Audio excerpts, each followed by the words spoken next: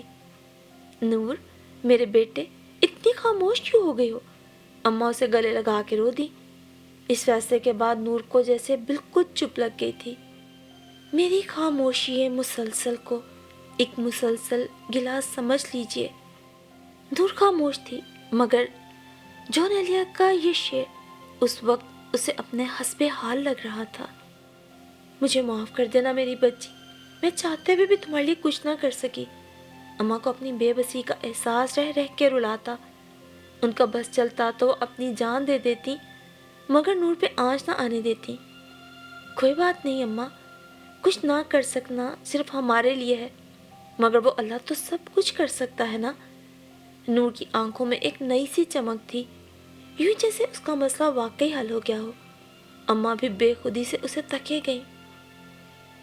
پھر نور کی منگنی ہونے میں صرف 5 دن رہ گئے تھے۔ نہ جانے شدید ذہنی دباؤ اور پریشانی تھی یا کیا کہ نور کو شدید بخار نے آ لیا۔ شام تک یہ حالت ہو گئی کہ تقریباً بے ہوش تھی۔ اماں پریشانی سے ادموئی ہو جا رہی تھی۔ اٹھ میری بچی، یہ دوا کھا لے۔ انہوں نے اسے سہارے سے اٹھایا۔ نور نے بمشکل دوا نکلی اور بے دم سی ہو کے گر پڑی۔ آج تیسرا دن تھا۔ نور کی حالت بہت ہی خراب تھی۔ بخار نے جیسے اسے نچوڑ لیا تھا۔ اماں محلے کے ڈاکٹر سے دوا دارو کروا رہی تھی۔ اماں، آپ بھی ٹھیک تو ہو جائیں گی نا؟ نور کی دونوں چھوٹی بہنیں دہل دہل کر پوچھتیں۔ وہ چھوٹی تھی مگر نور کی بگڑتی حالت کو دیکھ کر بھی ہولنے لگتی تھی۔ اماں بے بسی سے رو دیتی، جانتی تھی کہ ان کی بیٹی کو کون سا روگ بخار بن کے چمٹ گیا ہے۔ آپ اپنے فیصلے پہ نظر ثانی کر لیں۔ 3 دن سے میری بچی بخار میں پھنک رہی ہے۔ اللہ کے لیے ہم پہ رحم کریں، کیوں اتنی سخت دلی دکھا رہے ہیں؟ بلاخر اماں نے ابا میاں کے سامنے روتے ہوئے ہاتھ جوڑ دیے۔ جاؤ، تم جا کر کوئی کام کرو، میرا نہ بے وجہ سر نہ کھاؤ، موسمی بخار ہے، اتر جائے گا۔ ابا میاں نے بے پرواہی سے جواب دیا۔ آپ کو شاید ان بچوں کے جینے مرنے سے نا کوئی فرق ہی نہیں پڑے گا، لیکن میری تو ان میں جان ہے۔ آپ ایک دفعہ چل کے اس کی حالت تو دیکھیں۔ اماں ان کے سامنے گڑ گڑانے لگی۔ ابا میاں نے کبھی ان بچیوں کو اپنے قریب نہیں ہونے دیا تھا، لیکن آج نہ جانے اماں کے لہجے میں ایسا کیا تھا کہ لمحے بھر کو ان کا دل ڈولا تھا۔ اس سے پہلے کہ وہ اپنی اس کیفیت سے باہر نکلتے، ہیرا دوڑی چلی آئی۔ اماں، اماں دیکھیں، باجی کو کیا ہو گیا؟ وہ دروازے سے ہی واپس پلٹ گئی۔ الہی خیر! اماں سینے پہ ہاتھ رکھ کے اس کے پیچھے لپکی۔ نہ جانے کون سی طاقت تھی جس نے اس وقت ابا میاں کو اماں کے پیچھے نور کے پاس جانے پہ مجبور کر دیا۔ انہوں نے ہوش و خرد سے بیگانہ نور کو دیکھا، جس کے منہ سے بخار کی شدت سے جھاگ بہ رہی تھی۔ وہ یوں سانس لے رہی تھی جیسے موت اس کی آخری سانسوں سے الجھ رہی ہو۔ وہ بے ساختہ اس کی چارپائی کے قریب آئے۔ اس کی حالت دیکھ کر یکدم انہیں ایسا لگا جیسے کسی نے ان کے دل کو مٹھی میں لے کے مسل ڈالا ہو۔ نورالعین، آنکھیں کھولو۔ انہوں نے اس کے گال تھپ تھپانے کے لیے اس کے گال کو چھوا، لیکن بخار کی شدت انہیں اپنا ہاتھ واپس کھینچنے پہ مجبور کر گئی۔ تم ٹھہرو، میں سواری کا بندوبست کرتا ہوں، پھر اسے اسپتال لے کر چلتے ہیں۔ ابا میاں تیزی سے باہر نکل گئے۔